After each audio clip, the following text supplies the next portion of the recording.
291. Ray Bear. Thank you. At the end of our last episode, I'm good. Shut up. At the end of our last episode. And the humanitarian award goes to not Cam. Go ahead. At the end of our last episode, Castro's friend, Justo Fuentes, his co-host, got shot dead on the street. You might want to take a minute, think about. Castro wasn't there. Right. Did he organize the hit? You know, be careful when you walk out in the street. If I'm not beside you, man, you never know what's coming. That's true. Actually, I feel a lot safer when you're not around me. Don't take that personally. Don't feel offended. Yeah. You're just an agitator and I'm not. So anyway, let's move on. Let's move. It makes a lot of sense, actually. So as I said last time, I think it's funny because with all the books that I have on Castro and lots of books of his interviews with him and speeches, whatever, none of them talk about this incident very much.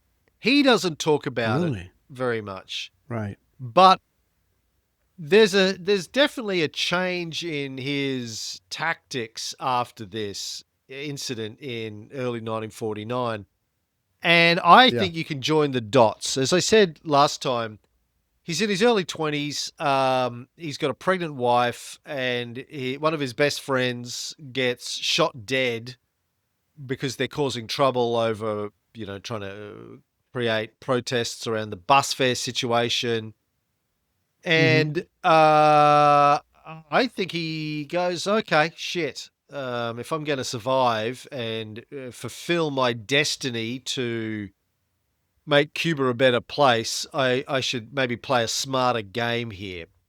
But anyway, President Prío, after this incident, there was a lot of protests, found himself under pressure to take action against the violent gangs, the MSR and the UIR, among others. As we mentioned last time, he'd been a Labour minister in the previous administration and had sometimes used the gangs to eliminate communist influence in the trade union movement or to break up strikes, etc., etc. A bit like your President Trump today is using what they call ICE agents, which I suspect are really just Proud Boy gang members and militia that have been given badges and here you go, officially been allowed to be violent on the streets. Right.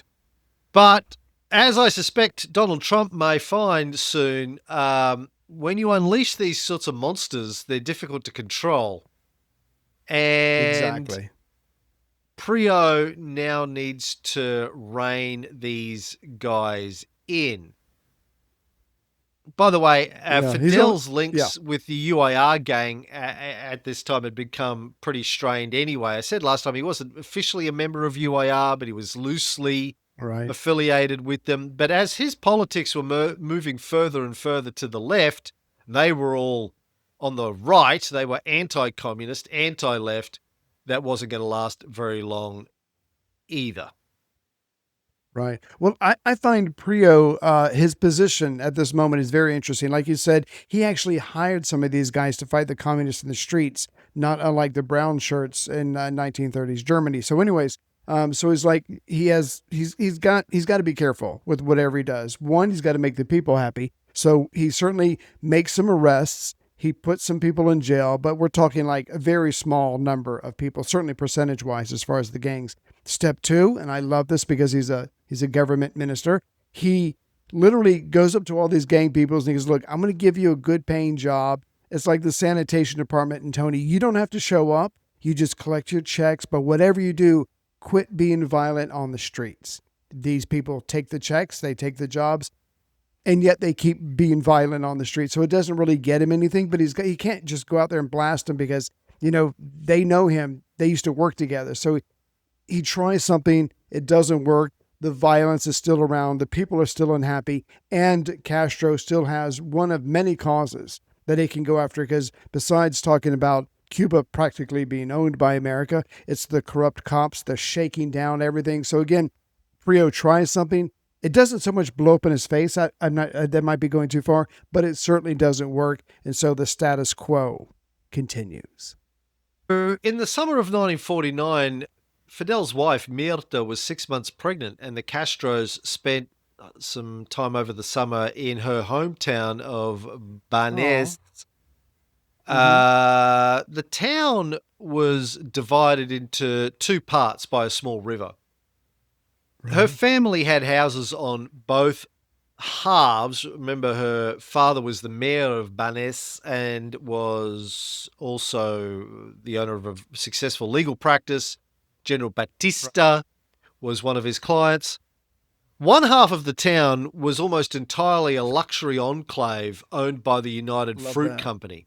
This is where the Right. executives of United Fruit lived in huge American style McMansions, went to American Mm, shops to buy goods imported from the United States, played polo in American clubs, swam at a love private polo. beach that was Hell yeah. protected by armed guards employed by United Fruit. We have And to. the other part of the town was where the working class lived in slum conditions. And Exactly. Struggle to get by. Yeah. Fidel was furious Yeah. when he saw all of this with his own eyes and saw that Cubans were second class citizens in their own country. They weren't allowed to swim at the beach that Right. was controlled by the Americans. And 10 years later, one of Mm, his first acts after the revolution was to unlock the gate that excluded Cubans from swimming on the beach in Banes. right. I mean, it's right there in his face. How is he not going to get worked up? But like you said, his wife Merita gives birth to a son. Is that Fidelito? I'm not sure exactly how to say it. So they need a larger place to live in Havana. And let's not. I don't want to drill down on this and too much, but let's we can't forget. Because I find it interesting that Castro's father has got money. Castro's wife's father has got money. So they're, they have to some degree, they're being helped or supported or whatever. They have access to cash. But again, I mean, even though, having said that, he can't help but not turn away from the plight of his people. So again, that's something to admire about him, because a lot of us could easily be lost if all of our needs were taken care of. My family makes a plan every day to go out and to find a sugar daddy, and I encourage them because I am not it. So again, it's just easy to want to be taken care of it. And even though he's got access to money, he still cares about the average suffering Cuban. I don't know, your family's sugar daddy? Are you? You're closer than I am. So congratulations. Um, if the name Yeah. Diaz Balart sounds familiar to our American listeners, that's because Right. Mirta's brother's family are very active in Right. American politics and media. So her brother was Rafael Diaz Balart, a friend of Fidel's, as I said, a fellow student and Mm-hmm. friend of Fidel's. He ended up Right. being the Undersecretary of the Interior under the dictatorship of Batista. And Not then when bad. Batista went down and the revolution happened, Rafael moved to Miami. His son, one of his sons, Lincoln Rafael Diaz Balart, was in Congress in Florida, retired in Mm. 2011, and his younger brother, Mario Diaz Balart, succeeded him, representing Florida's 25th congressional district. And Mm-hmm. then his son, one of his sons, Right. no, another brother. Hmm. Yeah, Mm-hmm. another brother is Right. Jose Diaz Balart, who has a show on MSNBC. Jose Diaz Balart Reports, and he also Oh, currently anchors Saturday editions of NBC Nightly News. So, so is that generations of hatred towards Castro? I don't know. I'm, oh I'm yeah, assuming there are no fans. Okay. oh yeah, yeah, yeah, yeah, yeah, yeah, I'm yeah, so, yeah. Well, they, yeah, okay. He ruined everything for us. Yeah. yeah, Okay. yeah, yeah. We were doing so well under the corrupt dictatorship. How dare he ruin The We had great it life that good. we had, yeah. The sweet tea. Yeah. Anyway, so So Fidelito, little Fidel, was born. They moved to a larger flat in Havana, directly opposite a military barracks. Castro used right. to joke with visitors that he was well protected thanks to the presence of soldiers on guard duty outside of his block. They're right there. Yeah, yeah, yeah. And for a while, Fidel's younger brother, Raul, who was about to start studying sociology at university, came and joined them. Now, Right. Raul was very different in personality to Fidel. And as people may recall, when Fidel retired as the president of Cuba late in his life, Raul took over Mm-hmm. until he passed away too. But Right. Raul was very different. Fidel, obviously, very domineering, very outspoken. Oh, by the way, shit, Yeah. Raul's not dead. Raul's 94 and still going. I thought he died, but he We got to go to retired. Cuba. He Yeah. Yeah, retired yeah, yeah, yeah. as president in what 2000 and what I don't know. But he's still alive. Holy shit. Good for him. Good for him. Yeah. But very quietly spoken, very sort of Yeah. people at the time said he was very warm, easygoing, unpretentious. Fidel, very pretentious. Very Oh, you're saying it's us? Right. You're the Raul Well, Castro in our I was relationship. hoping Actually you that weren't looking. that kind of Yeah. tracks. Yeah, yeah. I saw what you were I was doing there. hoping you weren't looking at the screen. Yeah, yeah, yeah, yeah. That's why you're doing it with a big shit-eating grin on your face. Yeah. Right. Sorry. Go ahead. So you, as you mentioned earlier, President Prío was trying to give the Mm. gangsters no-show jobs in the government in return for them abstaining from violence. A bit like the Sopranos having their union jobs where Exactly. they just sit there and tan themselves Rake it all in. day. Yeah. Yes. Most of the Yes. gang Yeah. members accepted the money, but apparently there wasn't much reduction in violence. But there is a Right. movement that's created around this time called the 30th Mm. of September movement. It's a When was that? non-violent. Sorry. Sorry. Get it? Go ahead. Go ahead. I think It's a I'm funny. not. It's a non-violent student movement. Right. So A- they're against the violence, so they're nonviolent. That makes sense. Good work. Yes, and Castro tries to join it. The members of the committee Right. didn't want to admit him because he was supposed to be involved with the UIR, which he denied. Right. Alfredo Guevara, the leader of the student union and the communist militant, tried to put him off, Hmm. stating that a condition of membership was to never carry a weapon. And Castro said he was happy to stop carrying a weapon. Damn. That's brave. Damn. He also said he was happily to publicly denounce people he knew to be gang members. Now, we've talked about the fact Mm. that he was accusing police and government officials of corruption, and he had a target on his back, and now he's prepared to denounce violence Yeah. and denounce gang members, renounce violence and denounce gang members. Why do Yeah. you think this is, Ray? Well, if I can borrow from Hamilton, I mean, this is a new movement. They're going to get some kind of traction, or at least, it's fresh. I think he wants to be in the room where it happens. However, saying in the same breath, I promise not to carry any more guns. And hey, if you need anybody to denounce the cops and the corrupt government officials, I'm your guy. I'll do it. So that to me almost seems suicidal. Is he brave? Is he? I don't know what to think of that, because it's like Caesar going, no, I'm gonna go. I don't need a bodyguard. Everything's gonna be fine. I'm gonna go to the Senate.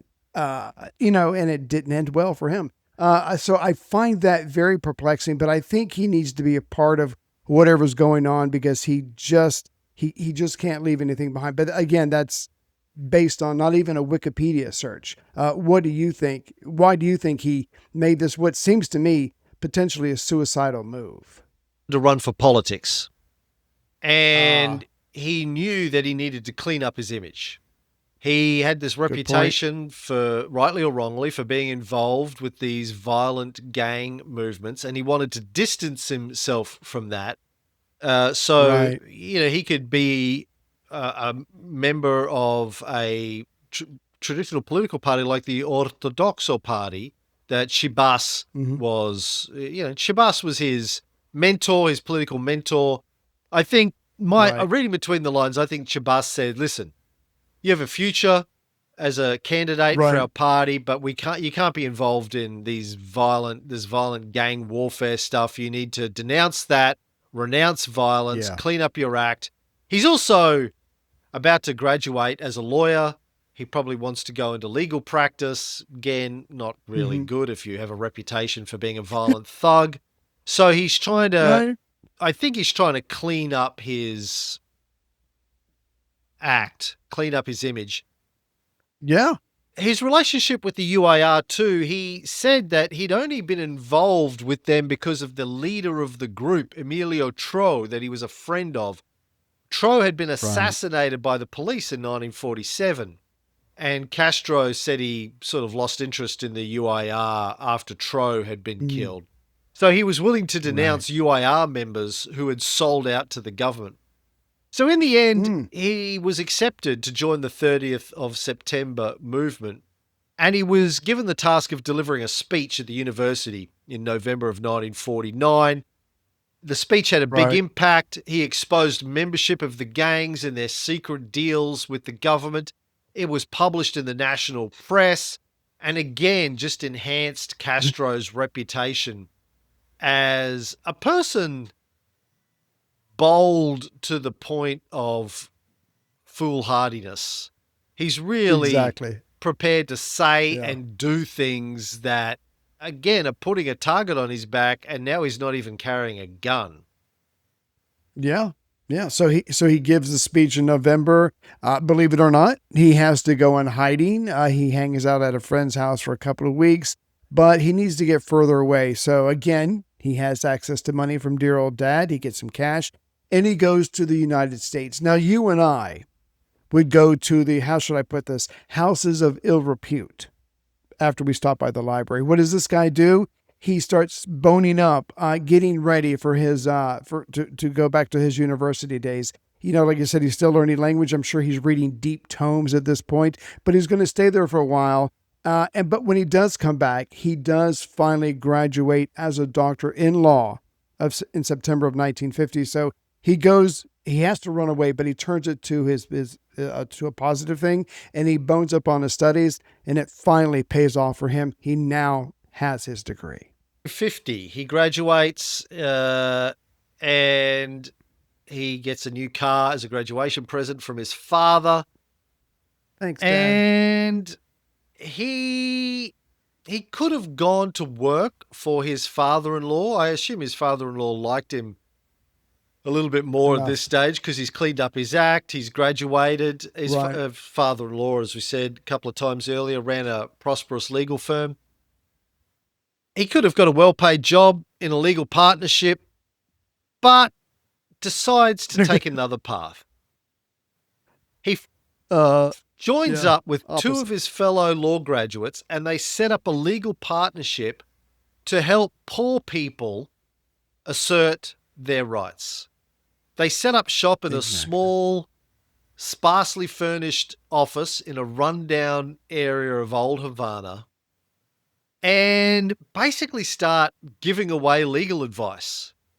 Like, Yeah. it's interesting because he seems to have complete contempt for money at this stage. Mm-hmm. He, we know he was raised by Jesuits. He had a rich father, a fairly well off father. Yeah. So he'd come from money, but then he'd been taught by Jesuits probably that worldly goods were a trap and that he should prioritize spiritual interests and helping the poor, being a good person, Right. ethics, Like morals, we that do. sort of stuff. Yeah, that's why Right. we're podcasters. Right. No, And I think it's admirable. Sorry, go ahead. Go ahead. no, after you. I was I was just going to give a couple of examples because again, he literally, like they start this law firm. They're helping peasants who were kicked off their land. They're helping workers who were fired for striking. They're helping students who were in prison for rioting. I mean, again, it's not unlike Jesus, which I don't know if you were going to make there. I mean, he's going to the lowest of the low and he's helping them, and it's not exactly like he's getting paid in cash. So whatever you think of Castro, and I'm sure as Americans, it's probably not great.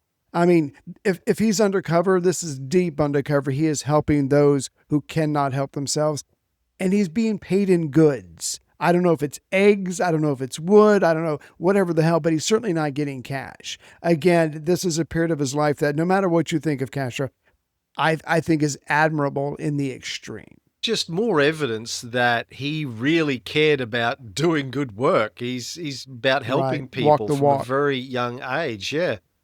Yeah. One of his most important clients was a Spanish timber merchant who hired his Mm. firm to recover debts from carpenters who hadn't paid for their timber purchases. Castro's like Right. Don Corleone. Like he went and met with the carpenters and they said, well, they hadn't been paid That's for all. their carpentry work. So Right. he went and put pressure on their clients to pay them so they could pay the timber merchant. The timber I like merchant that. then paid for Castro's services by donating wood that were used to refurbish the law firm's offices.